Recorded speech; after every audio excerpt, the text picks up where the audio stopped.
Hello दोस्तों, मैं हूं आपका अपना दोस्त फुलाराम भाटी और भाटी क्लासेस समदड़ी के यूट्यूब चैनल पर आप सभी का स्वागत है। आज दोस्तों हम अर्धवार्षिक परीक्षा सत्र 2023-24 जिला स्तरीय पेपर जिला बालोतरा कक्षा 10 विषय गणित के पेपर को सॉल्यूशन करेंगे। तो बिना समय गंवाए दोस्तों शुरू करते हैं आज के पेपर का सॉल्यूशन। दोस्तों पहला प्रश्न है, 5√2 है एक पूर्णांक, एक परिमेय संख्या, एक अपरिमेय संख्या, एक पूर्ण संख्या। तो दोस्तों यह एक अपरिमेय संख्या है, क्योंकि दोस्तों अपरिमेय संख्या वह होती है जिसे p बटा q के रूप में नहीं लिखा जा सकता। p और q है पूर्णांक नहीं होते और q का मान दोस्तों 0 नहीं होता। अतः 5√2 एक क्या है? अपरिमेय संख्या। 5√2 एक क्या है? अपरिमेय संख्या है। प्रश्न संख्या 2, बहुपद px बराबर x-3 x-2 की अधिकतम घात। दोस्तों इसका सॉल्यूशन करेंगे तो यह हो जाएगा x² minus 2x minus 3x plus 6। जब इसको और आगे सॉल्यूशन करेंगे तो x² माइनस 5x² प्लस 6। दोस्तों इसमें चर राशि की जो अधिकतम घात होती है वही इस बहुपद की घात होती है। तो दोस्तों यहां चर राशि की अधिकतम घात 2 है, तो इसका आंसर 2 होगा। इसका आंसर 2 होगा। दोस्तों अगला क्वेश्चन, y अक्ष पर स्थित बिंदु है। तो दोस्तों y अक्ष पर जो बिंदु होता है वह होता है 0, जहां पर x का मान 0 होता है और y का कोई न कोई मान होता है। तो इसमें दोस्तों हम ढूंढेंगे 3,4 ये नहीं हो सकता है, 3,0 ये नहीं हो सकता है, हाँ ये हो सकता है 0,3। देखो इसमें ये x का मान है और ये y का मान है, तो इसका जो सही आंसर है 0,3। अगला प्रश्न दोस्तों, यदि दी गई समीकरण ax² plus bx plus c बराबर 0 हो, मूल काल्पनिक हो तो निम्नलिखित में से सत्य है। तो दोस्तों इसका पहला आंसर है ए, b² minus 4ac greater than 0। ये इसका होगा। इसमें मूल वास्तविक नहीं होते हैं, इन्हें काल्पनिक मूल भी कहते हैं। दोस्तों इसमें मूल वास्तविक होते हैं और बराबर होंगे, और इसमें मूल अलग अलग होते हैं तथा वास्तविक मूल होते हैं। अगला प्रश्न, समांतर श्रेणी -7, -4, -1 का सारवंतर। दोस्तों सारवंतर का अर्थ डी ज्ञात करना है। दोस्तों डी कैसे ज्ञात करते हैं? दूसरे पद में से पहला पद निकालते हैं, यानी डी का फॉर्मूला होता है a2 माइनस a1। दोस्तों यहाँ a2 कितना है? -4 है, फिर माइनस, और a1 कितना है? -7 है। ये हो जाएगा -4, ये हो जाएगा +7। इसको घटाएंगे तो आपका आंसर आएगा +3। तो दोस्तों इसका आंसर हो जाएगा ब3। अब अगला प्रश्न है, tan स्क्वायर 45 का मान। दोस्तों tan 45 का मान 1 होता है और 1 का जब हम स्क्वायर करते हैं तो 1 ही होगा। तो दोस्तों इसका आंसर हो जाएगा अ और 1। आगे बढ़ते हैं दोस्तों। अगला प्रश्न है, निर्देशांक बिंदु 0,3 एवं -2,0 के बीच दूरी ज्ञात करनी है। तो दोस्तों इसको हम दूरी सूत्र के माध्यम से ज्ञात करेंगे। पहला ये x1 और ये y1 का मान है, दूसरा ये x2 और y2 का मान है। अब फॉर्मूला होता है √x2 माइनस x1 का whole square plus y2 minus y1 का होल स्क्वायर। दोस्तों x2 का मान है -2 -0 और y2 और y1 का मान है 0 -3। इसको आगे सॉल्यूशन करेंगे तो -2 का स्क्वायर हो जाएगा 4 और -3 का स्क्वायर हो जाएगा 9, और ये आपका आंसर आ जाएगा 9 और 4 13, √13, यानी ब इसका सही आंसर होगा। अगला प्रश्न है, एक आर त्रिज्या वाले वृत्त का त्रिज्य खंड का क्षेत्रफल ज्ञात कीजिए यदि त्रिज्य खंड का कोण थीटा हो। दोस्तों त्रिज्य खंड का फॉर्मूला होता है πr² थीटा बटा 360। तो इसका आंसर हो जाएगा ये वाला। आगे बढ़ते हैं दोस्तों अगला प्रश्न है, 3 केंद्रीय प्रवृत्ति के माप के मध्य संबंध होता है। तो दोस्तों इसका फॉर्मूला होता है 3 इंटू माध्यक बराबर 2 इंटू माध्य प्लस 1 इंटू बहुलक। दोस्तों इसका सॉल्यूशन करेंगे तब बहुलक बराबर हो जाए। दोस्तों इस प्रश्न का आंसर है बहुलक बराबर 3 इंटू माध्यक -2 इंटू माध्य। अगला 10वां प्रश्न है, यदि दिनेश द्वारा एक पासा एक बार फेंका जाता है तब सम संख्या आने की प्रायिकता। तो दोस्तों पासे पर जो कुल अंक होते हैं उनकी जो संख्या होती है वो 6 होती है, यानी कुल अंक कितने होते हैं? 6 होते हैं। और इसमें से सम संख्या होती है 3। सम संख्या कितनी होती है? 3 होती है। और इसको सॉल्यूशन करेंगे तो प्रायिकता बराबर क्या होता है? अनुकूल परिणाम बटा कुल परिणाम। तो 3/6 लिखेंगे। जब इसको काटेंगे तो 1/2 आपका आ जाएगा। 3 ही सम संख्या होती है और 3 ही विषम संख्या होती है। तो इसका आंसर हो जाएगा 1/2। अगला प्रश्न है, रिक्त स्थानों की पूर्ति कीजिए। यदि वृत्त को 2 बिंदुओं पर काटने वाली रेखा कहलाती है। तो दोस्तों ये वृत्त का डायग्राम है, ठीक है। इसको 2 बिंदुओं पर जो काटने वाली जो रेखा होती है इसे छेदक रेखा कहते हैं। क्या कहते हैं दोस्तों? इसको छेदक रेखा। तो इसका आंसर हो जाएगा छेदक।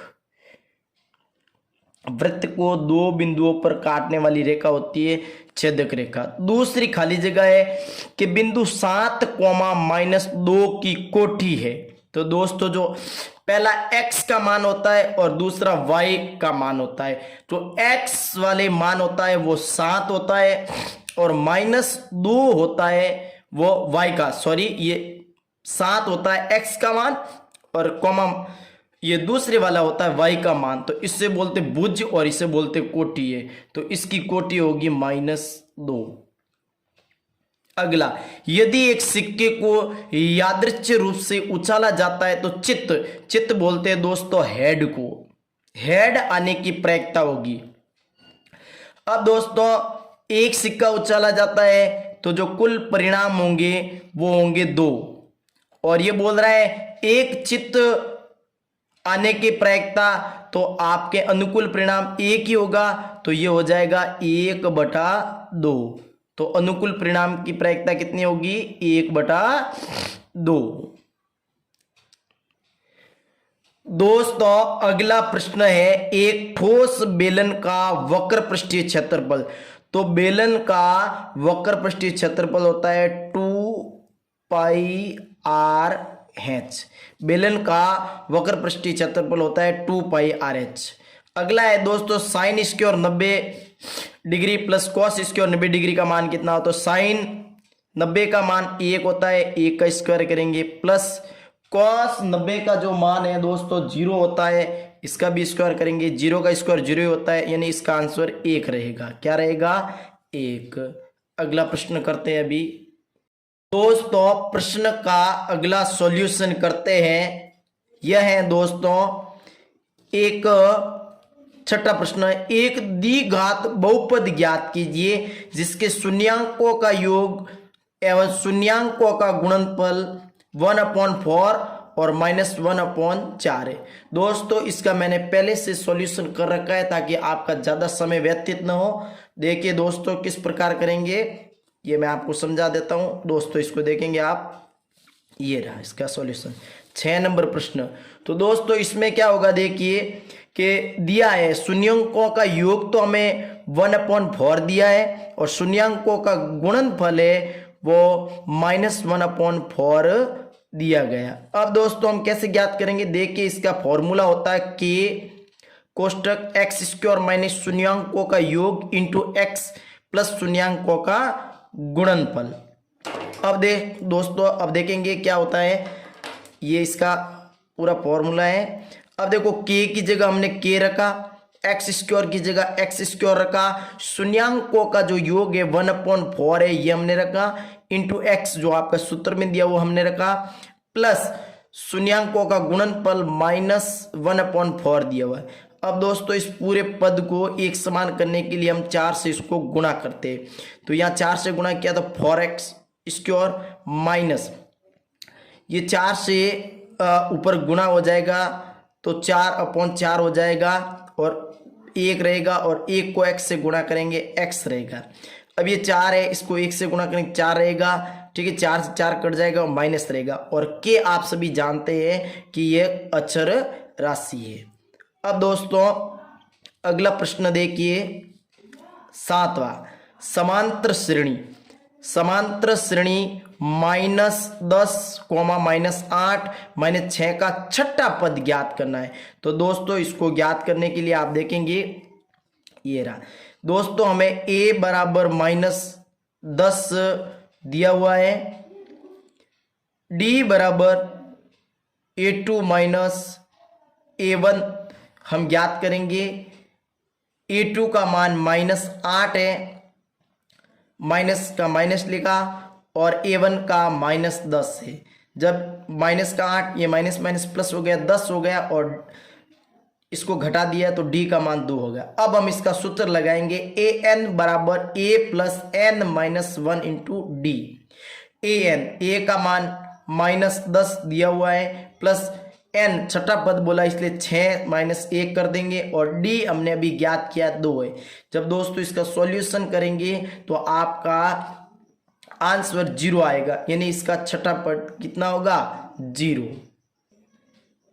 अगला दोस्तों 7वां प्रश्न है, दो संख्याओं का गुणनफल 1080 है, उनका महत्तम समापवर्ती हैसियत 30 है, हो तो लघुत्तम समापवर्ती एलसीएम ज्ञात कीजिए। दोस्तों इसका फॉर्मूला होता है एलसीएम इंटू हैसियत बराबर n1 इंटू n2। दोस्तों n1 ये पहली संख्या है और n2 ये दूसरी संख्या है। तो एलसीएम ज्ञात करने का फॉर्मूला पक्षांतर करेंगे तो n1 इंटू n2 बटा हैसियत हो जाएगा, और हमें ज्ञात एलसीएम करना है। देखो n1 इंटू n2 का गुणा पहले से दिया हुआ है, देखो ये दो संख्याओं का गुणनफल 1080 है। हैसियत आपका 30 दिया हुआ है, जब इसको 0 से 0 कट हो जाएगा और 3 का भाग 108 में देंगे तो 3 3 9 और 1 बचेगा और 6 3 18, तो इसका एलसीएम कितना आएगा, 36 आएगा। अगला प्रश्न देखिए दोस्तों, अगला प्रश्न दोस्तों, वृत्त की जो परिधि और क्षेत्रफल बराबर है तो हमें वृत्त की त्रिज्या ज्ञात करनी है। देखिए दोस्तों ज्ञात करते बहुत ही सरल है, आप देखेंगे। अगला प्रश्न है दोस्तों, हमने यहाँ देखो वृत्त की परिधि और क्षेत्रफल बराबर है, तो हमने सबसे पहले वृत्त की परिधि होती है 2πr, वृत्त का क्षेत्रफल होता है πr²। दोस्तों जैसे यहाँ पाई से पाई कट गया और यहाँ r से एक r कट गया, तो यहाँ r बच गया, यहाँ 2 बच गया, यानी r का मान कितना है, 2। तो ये हो गया इसका आंसर, यानी r बराबर 2 है। अगला प्रश्न दोस्तों आप देखेंगे, ये देखिए अगला प्रश्न ये बोल रहा है कि दो निर्देशांक बिंदुओं में, ये देखिए P बराबर x1 y1 है और Q बराबर x2 y2 है, तो समतल पर स्थित है, तो उन दो बिंदुओं के बीच दूरी सूत्र ज्ञात कीजिए। दोस्तों आपने बहुत बार कर चुके हैं दूरी सूत्र, तो ये देखो मैंने दूरी सूत्र आपकी सुविधा के अनुसार पहले से लिख दिया है। तो दूरी सूत्र होता है √x2 - x1 का whole square plus y2 - y1 का होल स्क्वायर। दोस्तों अगर हमारे द्वारा ये वीडियो पसंद आया है तो लाइक शेयर और सब्सक्राइब कीजिए, जल्दी इसका अगला भाग आएगा। धन्यवाद।